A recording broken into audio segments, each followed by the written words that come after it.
കുറച്ച് മാങ്ങ അച്ചാർ ഉണ്ടാക്കാൻ പോവുക. ഇപ്രാവശ്യത്തെ ഓഫിന് മുഴുവനും മാങ്ങ അച്ചാറുണ്ടാക്കേണ്ട പരിപാടി മാത്രമായിരുന്നു. കുറച്ച് എണ്ണ ഒഴിച്ചു, കുറച്ച് കടുക് ഇട്ടു.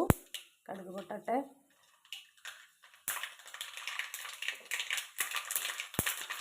കുറച്ച് ഉലുവ, കാരണം ഉലുവ പൊടിച്ച് ചേർത്തിട്ടുണ്ട്. ഈ അച്ചാർ പൊടി ഇന്നലെ ഉണ്ടാക്കി വെച്ചതിൽ എന്താ ഉലുവ അതിൽ ചേർത്ത് പൊടിച്ചിട്ടുണ്ട്. ഇനി കുറച്ച് കറിവേപ്പില ഇടാം.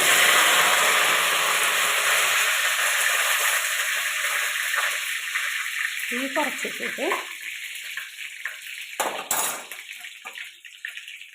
ഈ അച്ചാർ പൊടി ഉണ്ടാക്കിയതിൽ കായം വറുത്ത് പൊടിച്ചിട്ടുണ്ട്, ഉലുവ വറുത്ത് പൊടിച്ചിട്ടുണ്ട്, ഇത്തിരി മഞ്ഞൾപ്പൊടി, പിന്നെ കാശ്മീരി ചില്ലി മുളക് പൊടിയാണ് കേട്ടത്. എണ്ണയിലേക്കിടുക. ഈ തീ ഓഫ് ചെയ്യാണ് കേട്ടോ, ചിലപ്പോൾ കരിഞ്ഞാലോ.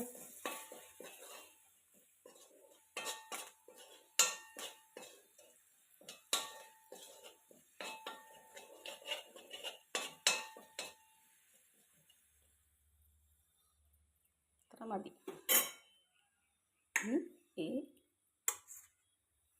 ഇനി വെച്ചത് ഇതൊക്കെ മാങ്ങ ഉപ്പിലിട്ടിട്ട് അരിഞ്ഞ് ഉപ്പിലിട്ട് വെക്കും.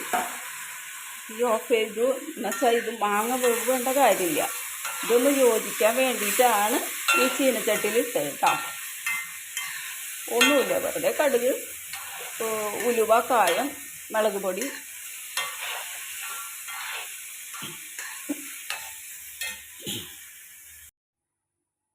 അങ്ങനെ അച്ചാർ റെഡിയായി. ഇറക്കി വെച്ചു. അതിലിരുന്ന് മാങ്ങ വേണ്ട കാര്യമൊന്നുമില്ല, വേവിക്കാറുമില്ല. എന്താണെന്ന് വെച്ചിട്ടുണ്ടെങ്കിൽ ഇത് കുറേ ദിവസം മുമ്പ് ഞാനിങ്ങനെ ഉപ്പിലിട്ട് വെക്കും അരിഞ്ഞിട്ട്. അതിന് ശേഷമാണ് അച്ചാറിടുക. ഉപ്പിലിട്ട് വെച്ച മാങ്ങ അച്ചാറിട്ടുകയാണ്. അച്ചാർ ശരീരത്തിന് ദോഷമെന്നാണ് പറയുക. അതിൽ കുറേ എണ്ണയും വിനാഗിരിയൊക്കെ ഒഴിക്കുന്നത് കൊണ്ടായിരിക്കാം. എന്നാലും നമ്മളിത് തോരൻ കഴിക്കുന്ന പോലെയൊന്നും കഴിക്കില്ലല്ലോ. സൈഡിലൊരു ടീസ്പൂൺ എന്തെങ്കിലും ഇട്ട് ഒന്ന് കൂട്ടല്ലേ ഉള്ളൂ. അപ്പം അതുകൊണ്ട് ഇടയ്ക്കൊക്കെ ആവാം.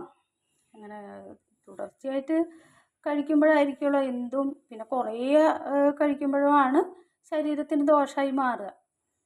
അപ്പം ഇപ്രാവശ്യത്തെ എൻ്റെ ഓഫിൻ്റെ പരിപാടികളാണ്. അച്ചാറിനാണ് പ്രാധാന്യം കൊടുത്ത്. അതല്ല, എന്താണെന്ന് വെച്ചാൽ നമുക്ക് ഇപ്പോഴല്ലേ മാങ്ങ കിട്ടുള്ളൂ. കുറച്ച് കഴിഞ്ഞാൽ അതൊന്നും കിട്ടില്ലല്ലോ. ഇതൊക്കെ വീട്ടിലുണ്ടായ മാങ്ങയാണ്. അപ്പോൾ ഓക്കേ.